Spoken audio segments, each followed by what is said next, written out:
नए संसद भवन के बिल्डिंग के उद्घाटन से पहले ही सियासत गरमाई हुई है। बिहार के सत्ता में बैठी पार्टियां इस बात से काफ़ी नाराज हैं कि उद्घाटन समारोह में राष्ट्रपति के द्वारा नहीं कराकर प्रधानमंत्री से केंद्र की सरकार करा रही है।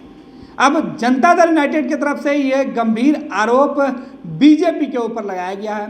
कहा गया है कि बीजेपी ने अपने पुरखों का अपमान करने का सिलसिला तो पुराना बनाए हुए है, लेकिन अब देश के राष्ट्रपति का भी अपमान करने से पीछे नहीं हट रही है।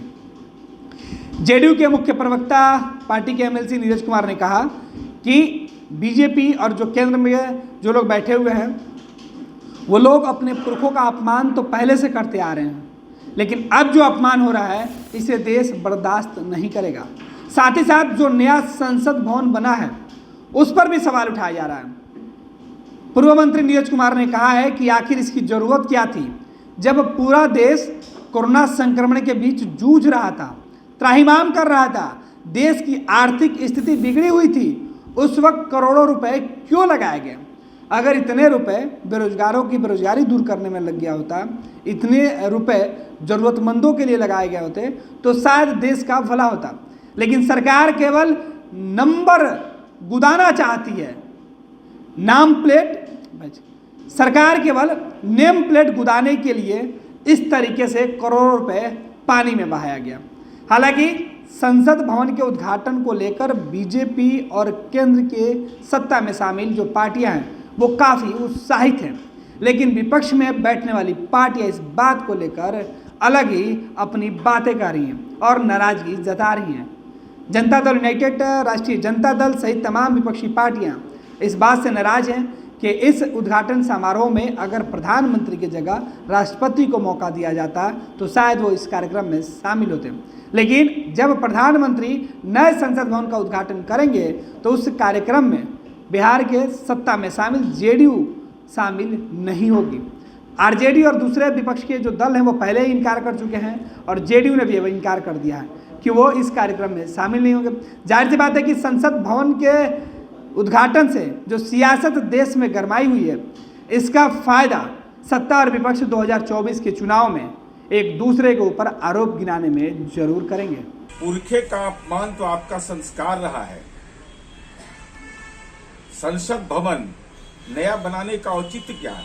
फिजूल खर्ची के अलावा उस दौर में जब कोविड के काल में आप लोगों की सहायता करने में 50,000 की राशि दे रहे थे। स्वतंत्रता सेनानी इसकी तीसरी पीढ़ी को माननीय नीतीश कुमार जी सरकारी नौकरियों में 2% क्षैतिज आरक्षण देते हैं, वह आप नहीं देते हैं।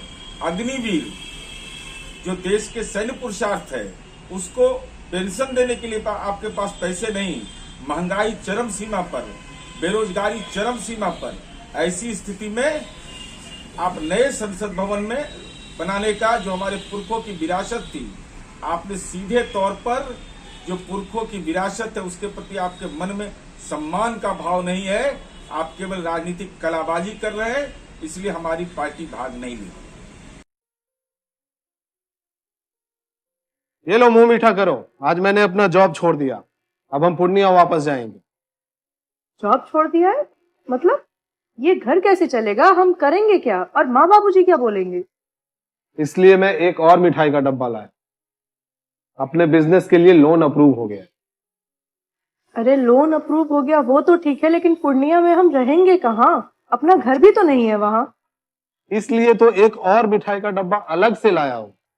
हमने पूर्णिया में घर ले लिया है, पूर्णिया के ई होम्स पैनोरमा में। पूर्णिया में पैनोरमा ग्रुप लेकर आए हैं ई होम्स पैनोरमा। बड़ा घर, आलीशान जिंदगी और अत्याधुनिक सुविधाओं के संग। अरे अब क्यों मुंह मीठा करवा रही हो? क्योंकि हम घर वापसी जो कर रहे हैं।